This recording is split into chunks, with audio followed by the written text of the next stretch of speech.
is this strange trend of feminists either defending Islam or downright throwing their heads down onto the carpet and into the sand in praise of Allah, in full-on adoption of the ideology. The reasons I question this are fairly simple for those of you who know literally anything about Islam, and namely Islamic societies. The word of a woman in an Islamic society is considered half of that of a man. Women are charged with adultery, and the punishment for which is often being stoned to death for the horrific crime of being raped. Women cannot legally be raped, but they can legally be beaten by their husbands, to whom their marriage is almost always arranged, and of those marriages can include marriages to children as young as 6, with sex permissible by the time of their first period. These women, whose husbands can divorce them just by repeating the words, "I divorce you," yet the opposite is essentially impossible. Women who must wear a headscarf,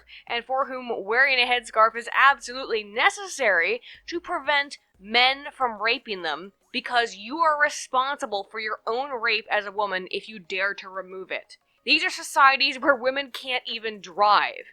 I mean, wow, sure sounds like everything feminism is all about, right? Now, I'm talking about how this shit is actually practiced, okay? I'm not even talking about the Qur'an, and we're going to get there. We're going to get there and go in real deep, okay?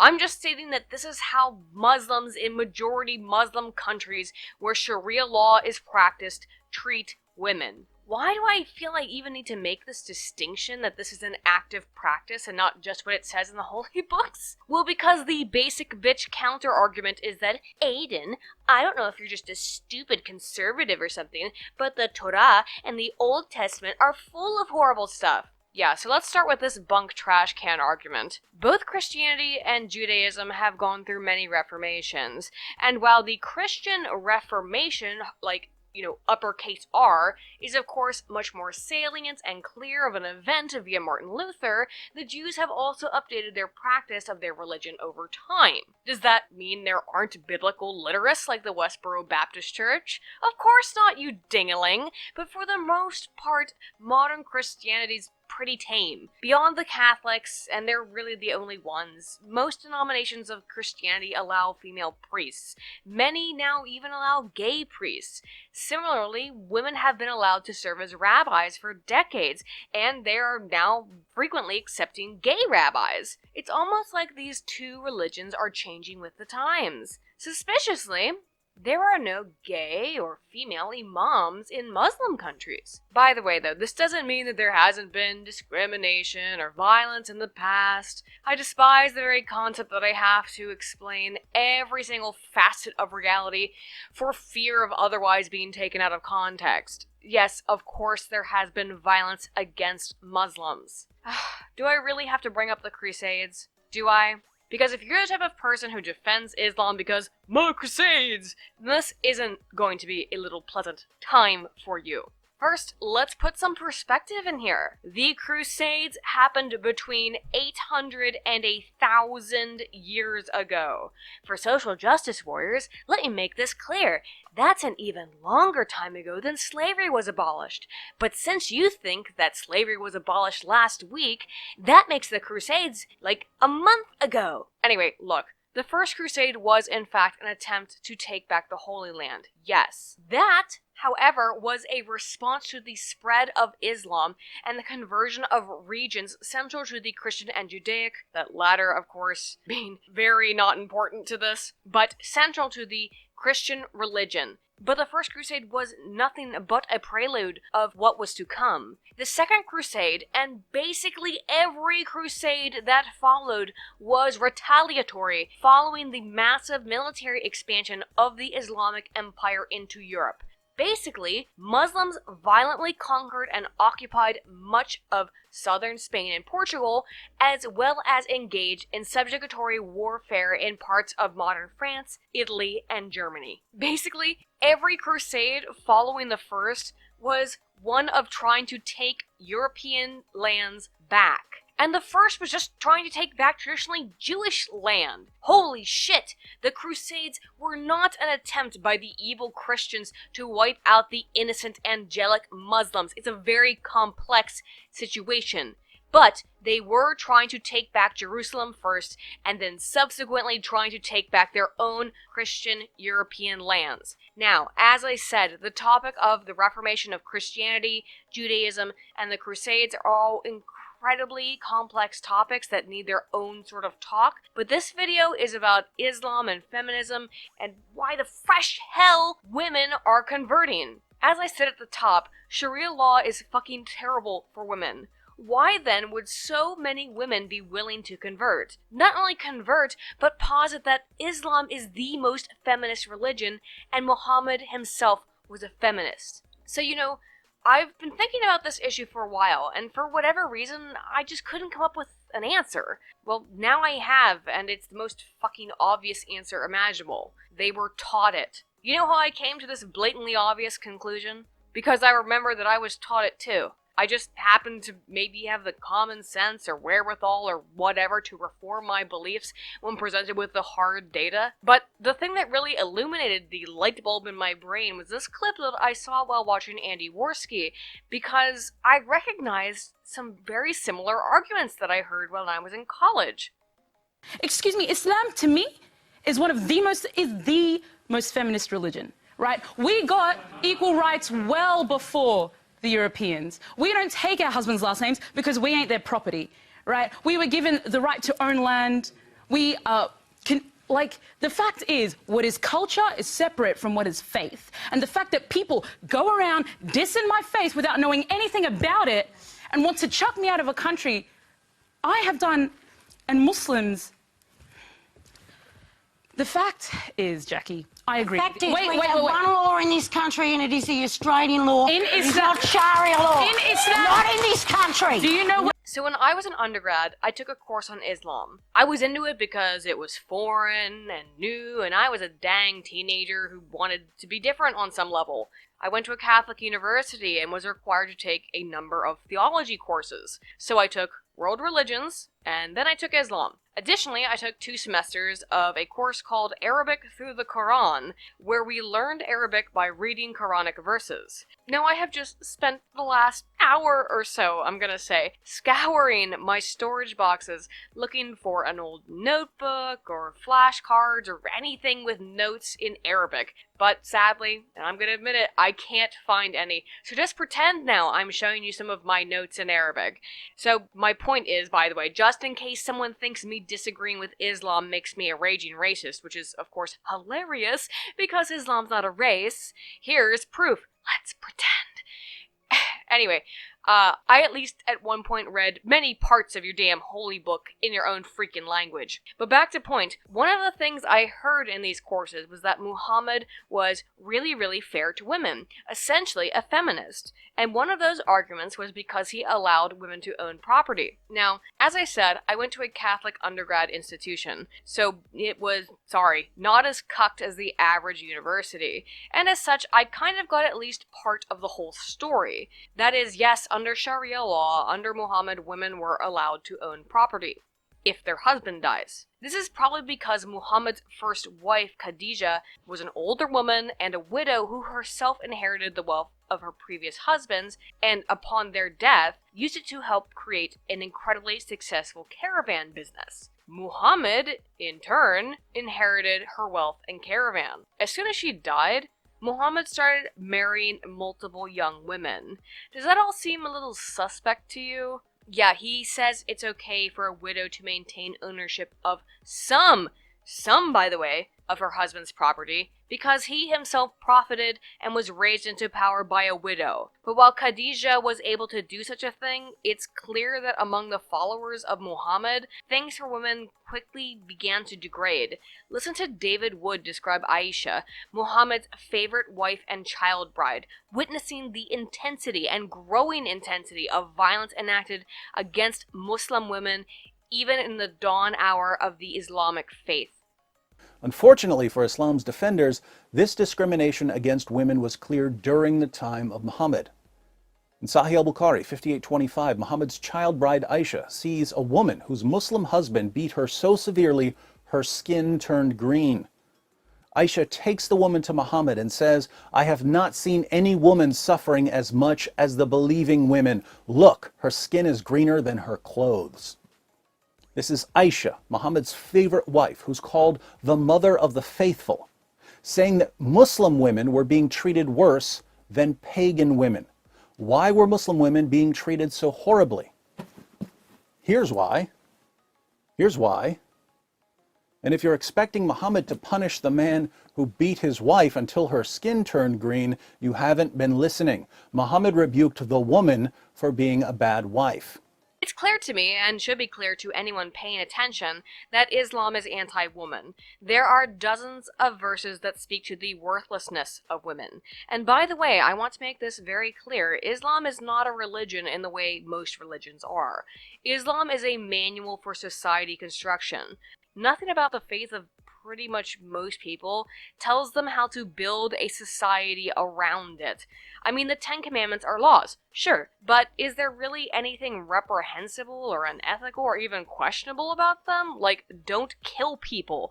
Wow, that's a societal construct if I ever heard one. Let me give a little contrast. Remember how I mentioned that Christianity and Judaism had gone through various reforms while I didn't mention that Islam had? That's because that's not entirely true. There have been reformist Islamic groups, such as the Baha'i Faith. Do you know what the mainstream Muslims have done to the Baha'i?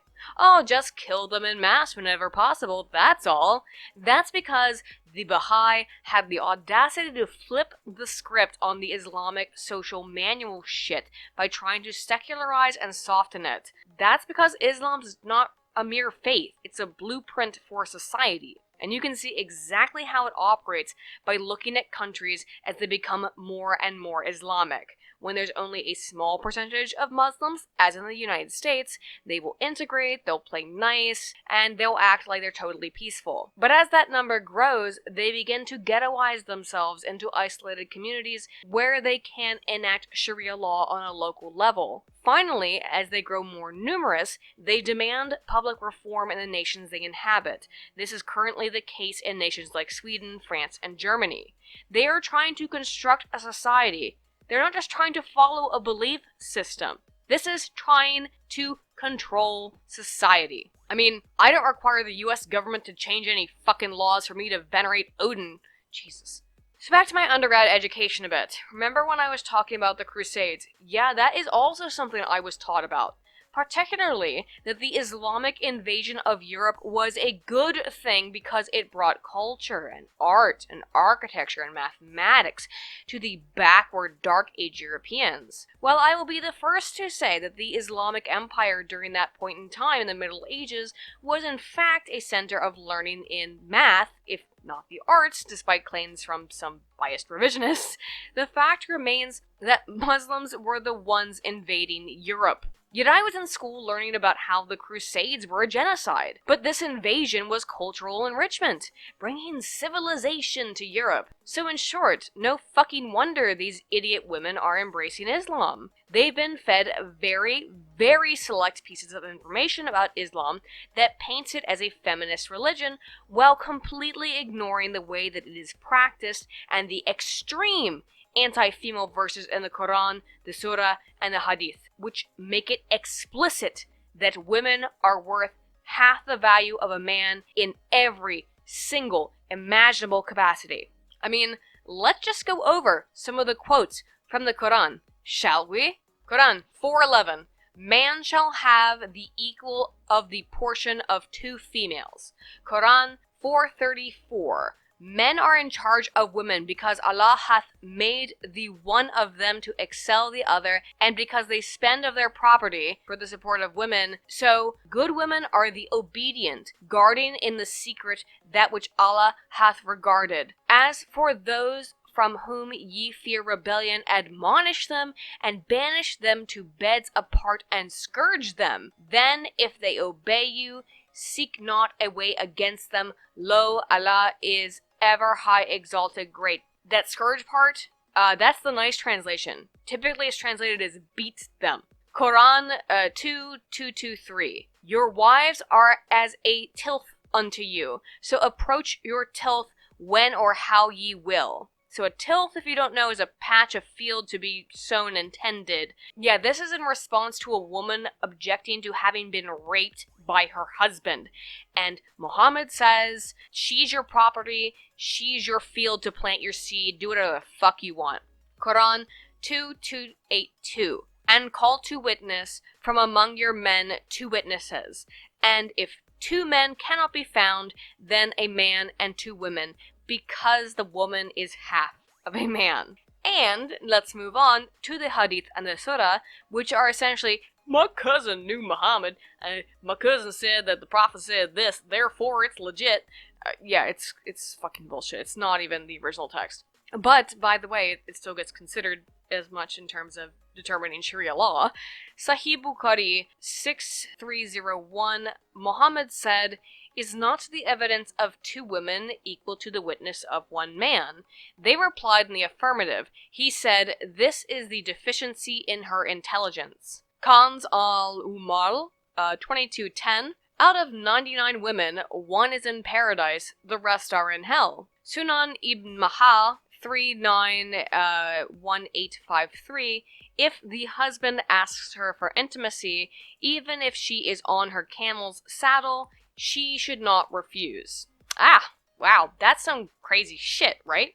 So according to the Quran, the Hadith, and the Surah, just what rights do women have? Mishkat al-Mishabi, Volume 2, page 691, Messenger of God, what right can any wife demand of her husband? He replied, that you should give her food to eat, clothe her when you clothe yourself, not strike her on the face, and do not revile her or separate her except in the house. Okay, so women are allowed to eat, wear clothing when you're wearing clothing, and not be hit by their husbands, even though they can revile them. And there's some other bits that directly say you can beat them, aka Quran 434, beat them. But okay, what else? So, Bukhari Nikah 116, if the wife of any one of you asks permission to go to the mosque, he should not forbid her. Yes, so women can go to mosque if they ask. Anything else? Nope! What did Muhammad codify that makes Islam such a feminist religion? Well, he allowed women to own property, technically.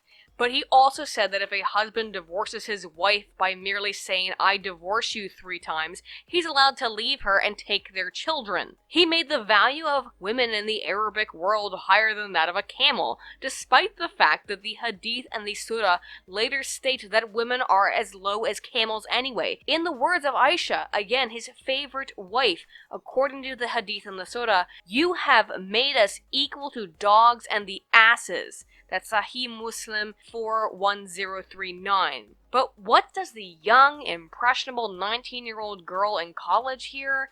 That Muhammad gave rights to women and raised them from a position lower than livestock. See, that statement I just made? I didn't even lie. I just obfuscated the truth. And that's exactly what these professors are doing. And I don't even think it's totally out of malfeasance. I believe most of what they are doing is trying to combat a perceived hatred against Muslims by distorting the truth. But what happens as a result are countless young women who think that converting to Islam is feminist action, when the majority of Muslims in majority Muslim countries believe that they cannot be raped because there isn't even a concept of rape in Muslim majority countries. They just call that adultery and stone you to death for it. Yeah, this is attracting the same women who believe that if a woman at any point changes her mind about having sex, she's a rape victim and her adulterer deserves death row. So, feminists out there, converting to Islam, please read a book. Read it yourself. Don't allow it to be read to you. Stop taking the word of your college professor as doctrine. Islam is not a feminist religion. Muhammad was not a feminist. I would say, move to Saudi Arabia and find out, but sincerely, I don't want these simply misguided, naive girls to get themselves raped and murdered. In contrast to the shilling, backward ideologues like Linda Sarsour, who surely deep down know that Sharia law will mean her only role and only purpose in society is subservience to her husband, who are promoting Islam as a feminist ideology because they are attempting to fulfill the calls of the Qur'an to construct a Muslim society. We're on to you, okay?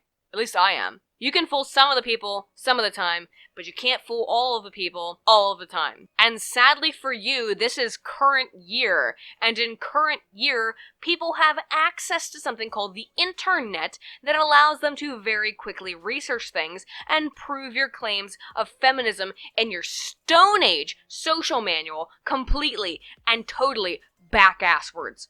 As a last note, while I personally think the only place for feminism is in places like Saudi Arabia, that is not what is going on with these Muslim feminists. They seem to believe Islam is truly a feminist religion and are not attempting to reform anything about it through conversion.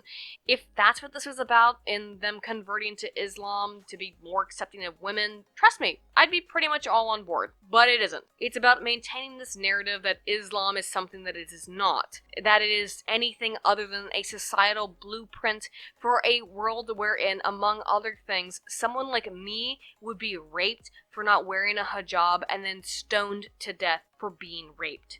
They're not trying to reform Islam. Again, look at the Baha'i faith. Look at what happens when you try to do that. They're just monumentally ignorant and misinformed about what Islam is. And they have become that way because of their professors, because of college courses that are misrepresenting it. And for that, I feel nothing for them other than pity. And a sincere hope that these girls get a fucking clue before they end up as some dude's fourth wife taking the daily Allah-approved beating. God damn it, I hate ending videos on a low note, so here's your daily meme, whatever. Anyway, if you like this video, be sure to like and subscribe. I'm Aiden Paladin, Latana Volt.